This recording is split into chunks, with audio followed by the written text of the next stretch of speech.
So today on Junkanoo Stories, please introduce yourself. I am Sadira Labarity Cooper. Okay, and we have... And I am Charles Cooper.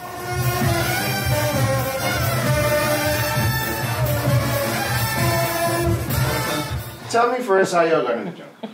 Let's just start with the Junkanoo part right there first. Okay, so I was introduced to Junkanoo, believe it or not, with scrap groups by my mother. So my first year on Bay Street was with the Pigs. Wait, you said the Pigs? The Pigs, who no longer exist. Well, I know if you want to really give that name, because I can beat you. Let's give that name. All right, so you started off with the Pigs. Started with the Pigs. Second year was Redland Soldiers. Okay. So I was with their choreography section. And from there, I joined the big boys in the A groups. All right, so, and Mr. Cooper? Well, I was introduced to Junkanoo through my father. He used to rush with the music makers. And about 1990, he was the Saxon's brass leader. And all it took was him to take me to one Junkanoo practice with him. And I was a Saxon ever since. So for quite some time, we both were in Junkanoo. And it's actually quite a funny story because we both went to College of the Bahamas, currently UB, together because both of us studied education. We are both teachers. And so in class, we would have these arguments that was trash talk about Junkanoo, and they were huge.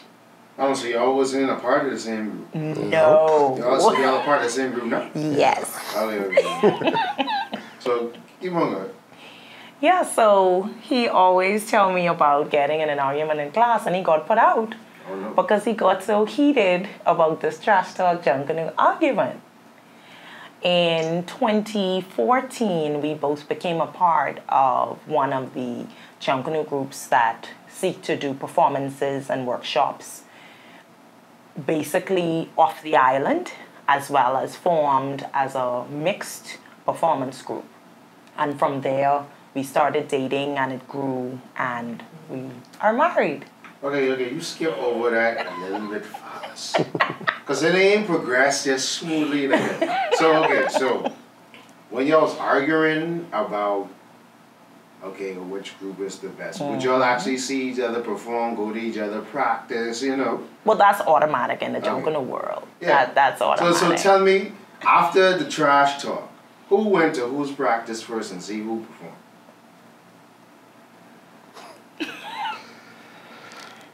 Well, between the trash talk and 2014 were many years. The trash talk had to have been about maybe 2002. So you're looking at from 2002 to 2014, which was 12 years of probably just knowing each other, distant friends. See, that's how we getting the grip. So for 12, you say 2014? Yeah, for 12 years. So it's trash talking, and during this time you have, I guess, another evolution of Junkanoo because you're going from like the old heads fading off in the 90s, and then you have this new breed coming in the mid-2000s, and we're here today. So talk to us about sort of seeing that transition from both of y'all individual perspectives during that time. I think the transition is amazing, especially as it relates to the costuming aspect, the competition aspect, because he would have been a brass leader for quite some time, and I would have been a choreograph leader for quite some time. So to see the competition and the techniques and all of the technicalities evolve, it is amazing. And sometimes when you sit down and look at videos to look back, you go, wow, I can't believe that was us in this year. So it's quite amazing. I definitely think, I know that we're trying to hold on to a lot of it. However, the basic we should, and then some things we cannot. It's inevitable that the change has to happen. So it is amazing to see everything just transition from the 90s to now. Yeah, because something that's very interesting is, I don't think the Kunkalakas was introduced around 2002 just yet. That would come No. maybe a couple of years later. like in the mid 2000s. So like that element, you know, would have come in this time of trash talking. So it would have been, Mommy, I had this new thing, man. Yes. So tell us about that from your perspective, Mr. Cooper. Well, the music definitely has changed. We had a lot of students went off to college and furthered their musical education, and they brought back their skills. So we have a lot more arrangers today. We have more brass persons now know how to read music. And in the 90s, it was mostly go to practice, watch with this one person, or try listen. There were a few that were able to read music because they were a part of bands. But the majority of persons in most of the groups today can read music. So we have arrangers that ran off, learned various chord progressions, learn how to use the minor chords. So it sounds totally different brass-wise. Backline-wise, the tempo was slowing down tremendously. When you listen to Junkanoo in the 90s, I'd be like, how we used to rush to... It was way faster. Yeah, we both graduated the same year from the College of the Bahamas. Both at 2014, we were teaching. We're still at the same school. Okay. Both of us been at the same school for the same amount of time. So we had a lot in common. And I think at that time, we needed Junkanoo to be more than just pastry and more than just the Bahamas. And so I think with the progression of trying to get culture and Junkanoo out there, we both started to be a part of other groups that look to share and promote the culture of the Bahamas throughout the world. Okay, so this would be the, I mean, I think show groups always been in it, but I think it's more because they're starting to brand themselves differently from the groups that go down on bass streets more. So like, yeah, this Junkanoo, we don't necessarily rush on Bay, but you could buck us today. So that's true. Okay, so 2014, what made y'all finally to say, all right, enough of this trash talk? By the way, which groups y'all was with, but at this time? Because I know y'all didn't just join the same group like that, so. So at that time, I was with One Family. And I was with the Saxons. Okay, so why you didn't go to One Family and why she eventually came to the Saxons? Well, she never came to the Saxons. Oh, so you left? We're both in the valley today. Oh!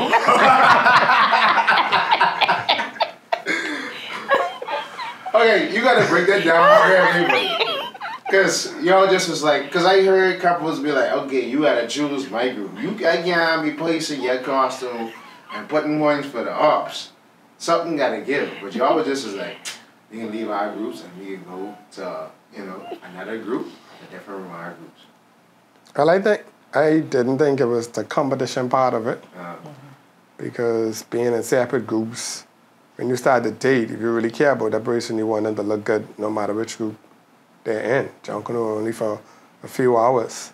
For me, it was, at that point in time, I was in Genesis. And I was one of the brass leaders in Genesis. And she was in charge of choreographing One Family. So it became taxing trying to be the her practice to show support. So I have to go to all of my practice. It was too taxing, so it's like, you know, we need to be in one group. So how you felt about that? Because you probably basically had to do the same thing.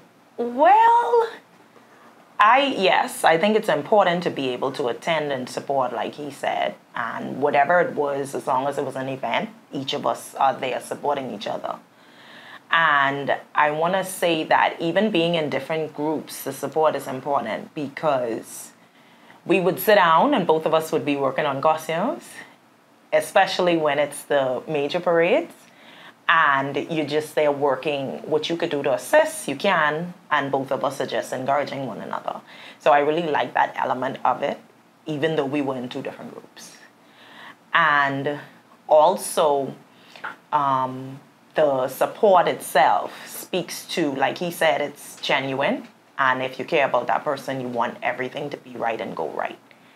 So at that time, yes, we were in different groups. And we never really discussed being in the same group. I think it happened that way because he left a different time than when I left, and vice versa. So it wasn't planned. I think it just happened. Okay, so who are we gonna be Valley? Who was the first one? Well, he was to the Valley prior to me. And when I decided to leave and said, okay, I'm going to go to the Valley, he did Genesis, I think, one morning. And then the following morning, he came to the Valley. Hold on. Explain that. So how you chose different next month. Don't tell me you rushed for one morning and then you rushed. No. Different years. Oh yeah, okay. Because I feel like for the first time have we had someone rush for one group one morning. I did that. That happened. I did that before. Okay. I rushed with a number of groups, one Boxing Day and the Saturns New Year's. Well, I know people do that for a B group and then they do it for A group, but to say, okay, 8, then they quit you all between that week and then I rush come to another way. Yeah. Okay, so now y'all in the Valley. So how long after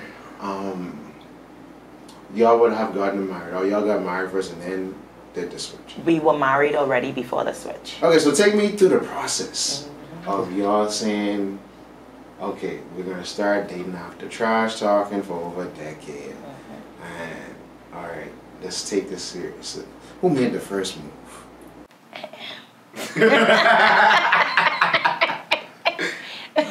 I don't think it was the first move, to be honest. It was more caring for a friend. She had a situation early one morning, and she called me, and I came over because she lived by herself, and I just wanted to make sure that she was safe. And when I found out that she lived by herself, what I did was usually after school I'd call her, you're already home, you're safe, I can pass over, check on you. So at first it was just being genuine. It was pure friendship, just checking on a friend, and the friendship grew. Interesting. So AKA the first move. The first move was always the best move, and the best move you could ever pull is just be like Superman, come to the rescue. All right, so from this initial instance, how many years afterwards that y'all finally say, okay, we're gonna get married? Or it was just like... Okay, so that instant was January 2014. I proposed May 2015. Okay, so like And close. 4 or 5, And we got married July 16th, 2016. Okay. See, I like that. I like people who we dating years and years and years. It's like, if you ain't figure out in the first year. By that time, you're mature enough to know what you want. Exactly. Like, so don't waste each other's time. All right, so tell me how, because it's always hard to find that person for you who shares similar interests. And when you do, now you have things to bond over. Now that y'all in the same group and y'all to go down on being battle, wage wars with the same set of people year after year, how has that sort of affected your marriage overall, for good, bad? I mean, I wouldn't say it's too much bad, because now when he out hours and hours and hours, you understand from top to bottom, okay, I hear in the shop, I battling, I can't come forward now. Yeah. So, take me to that.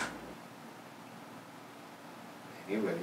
I think that's key because we share so much, our careers, the being in Junkanoo, we have a lot that was compatible with each other.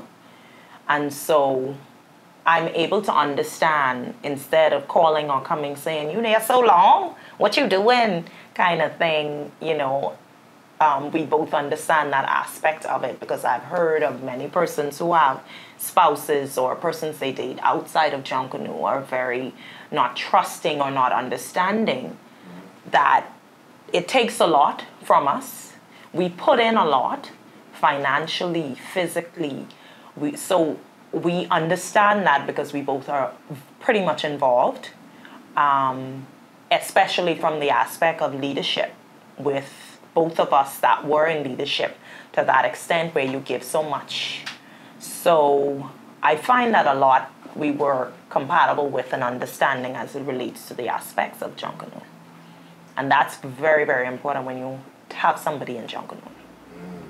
Mr. Cooper, I know it's a sweet relief. You don't have no woman calling your phone. Where you at? You been out going all night? Days sometimes. Ain't that done that. But, you know, it's always, because I always hear the different stories, you know, just being around the culture, especially since moving back and, you know, starting this brand and, you know, getting a feel for everybody. They be like, yeah, like, hey, when August come, I ain't gonna see you like that until like after probably January 10th. Totally different. Totally. So it's like, you know, adopting. So what do you have to say to people that have a negative stigma around Junkanoo, as well as what hope can you give them to find love in Junkanoo? For me, about the negativity surrounding Junkanoo, I think a lot of myths and things that are not true are shared. Just as regular life, we all have different experiences. So you cannot base your experience off of one person or a few persons. I'd say do you. And when I say that, I mean, if you are in it, then do the best that you can in it. Don't go hoping that the experience that somebody else had, you have. I want to speak on, it creates a balance for us, and so look for your balance, as well as with relationships, you want them to be based on those core values, not just he could do my costume, or there's no substance to the relationship. So with he and I, because we did education together and we had other compatibilities other than Junkanoo, it worked well for us. So the Junkanoo was only an extra additive. And so in terms of hope, I think a lot of relationships develop in Junkanoo because of the time we spend together and the creativity that it allows us to bring. So you get to interact with persons on a different level through pressure, through stress, through that creativity. So there are persons out there that, but be sure that your basis is substantial. It isn't nothing that is not genuine. So that's what I would share and give to persons. All right. So, Mr. Cooper, you have anything to add to that? Well, to piggyback off what she said, you know, it can't be just based off of Junkanoo, because you would have those butterflies during the season, especially crunch time, where you're seeing each other almost every day, or you're in the shack every day. And then when January comes and reality sets back in, I mean, seeing each other no more. If it's just based off seeing each other in the shack and around Junkanoo, then it won't last. I didn't date her because she performed in Junkanoo. It was a genuine friendship at first. So this girl goes back to give me a break from Alright. But let's go back to you guys saying that you needed more than Junkanoo. And when did y'all decide to start participating into the show groups? I've been doing shows from the 90s. Okay. And I think with him being in it, and persons then reached out to him and said, well, you know, would she mind coming to do this performance? So she's be all over, like that's when they come with the guys like, oh, I seen your face a bunch of times, like in just leading the front of the procession, dancing with the tourists and stuff like that. So, you know. Yeah, so I could contribute that opportunity to him because he was already established there, and after we would have dated and married, it grew into persons asking, does she mind coming to join or perform? Let me know. Okay, so compare the two experiences between rushing out on band, going out on band, and the show group element. Well, for me, the difference is that I get to interact with persons who I am selling the Bahamas and a product to. Bay Street, we're doing the same, however, it's a larger scale, so you're not able to get so intimate as it relates to events. With events, you're giving those persons more intimate memories, and they're able to be closer to you than a Bay Street. Now, Bay Street still has its product, and Bay Street still has those who are visiting to watch, so they get that experience. But I think with the event, it's a little more intimate, closer experience. Okay. So, this can probably be my last question. So, who is the creative genius of the couple? Who designs? Who builds? So you don't come up. So all those costumes you've worn, he built. No, not built. Both of us go to external persons in the Junkanoo world to have them built. However, costumes need a finishing touch, and so if it's a female, I like to add my little finishing touch.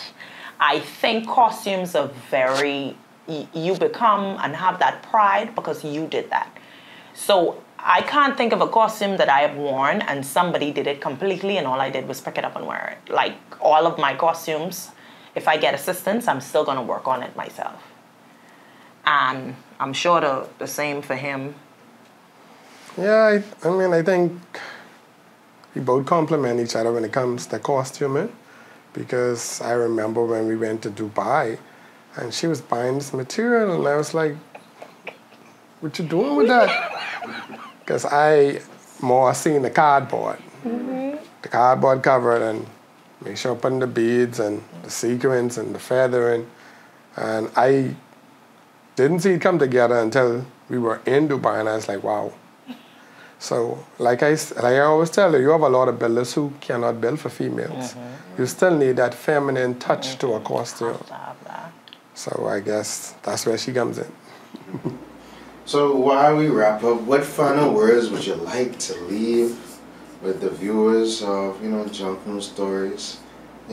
Anything. Also put your contacts and all the details, how they can find you, all your different show performance groups and all that good stuff. Well, final words, I would say being married and both persons in Junkanoo, you definitely have a wide base of persons that get to know you. And so you have to manage and control the way you deal with situations and arguments, etc. And there are persons that look up to us who would have been around us before being married and after being married.